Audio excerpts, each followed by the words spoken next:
The voicemail played twice before I took it seriously. First time, I thought it was a mistake. Second time, I stopped breathing. Hey, this is Cole. Just wanted to say, sorry about the way today went down in the meeting. I was, harsh. Anyway, good luck, wherever you end up. Click. I stared at my phone. He didn't say my name, didn't say goodbye, didn't even sound sorry. Just a voice, from a man who humiliated me in front of a dozen colleagues. Maybe next time, try speaking up, huh? Or we'll start calling you the office ghost. The room had laughed. I hadn't, but I smiled, and I packed my things. Not out of defeat, out of calculation. He thought I was weak. Quiet meant soft. Soft meant safe. He didn't know I managed $40 million in accounts because I listened, because I didn't speak unless I needed to, because silence scares the insecure. The next morning, I was sitting across from the CEO of our biggest competitor. He asked one question: why now? I slid a black folder across the table, my client list, retention rates, and 3 signed letters of transition. He didn't need to ask anything else. That afternoon, his legal team drafted my contract. That evening, his secretary informed me who they'd called to confirm my portfolio.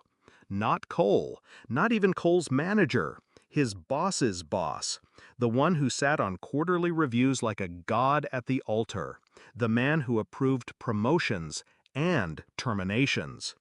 I never posted my new job online, never updated my email, not until after the call came. Hey, did you really jump ship? Just wanted to check if you're still planning to join the quarter's client dinner. Even his assistant reached out, confused. He didn't know yet, but word was bleeding through the seams, and I stayed quiet. Let the silence build, let the absence echo. I began forwarding client migration notices through legal. We CC'd his entire department, HR, finance, his boss.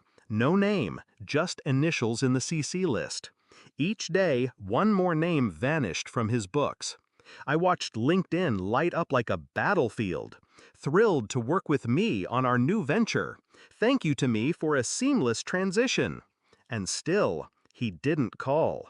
Not until the email. From his personal Gmail. No subject line, just 3 words. What did I do? I replied once, attached a screenshot of the meeting transcript, his exact words, my silence, the laughter, and beneath it all, the client I'd invited that day, who had decided not to work with us after witnessing it. You humiliated your top performer in front of a client worth 8M, I wrote. They emailed me after the meeting. I invited them for coffee. That was the first defection. I ended with one question. Still think I'm too soft to matter? He didn't respond, but someone else did, his director. Would you be open to consulting for us quarterly on retention strategies? I declined. Some power isn't borrowed, it's reclaimed. 3 weeks later, I passed by our old building on the way to a partner dinner. He was outside, phone pressed to his ear, face pale, shouting. I didn't slow down, didn't wave, just nodded once as I passed him. He froze, stared. I saw the moment it clicked, that I wasn't just gone. I had become the storm. He dropped his phone mid-call, didn't pick it up. I didn't stop walking. That was the only confrontation he ever got. No shouting, no revenge speech, just a quiet nod from the person he dismissed. I never went back, never emailed, never followed up. I don't need to. His name shows up on industry articles now, in lowercase footnotes, not for achievements, for exits. Company undergoing leadership structuring. I hear he works for a startup now, something small, no major clients. He might still think I overreacted, that I took it too far, but he was wrong about one thing. It was never about the meeting. It was about every moment he thought I wasn't paying attention. I was, and when the time came, I let silence do what noise never could.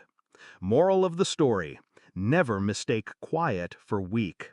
The most dangerous people are the ones who wait, Watch and strike when the silence is loud enough to bury you.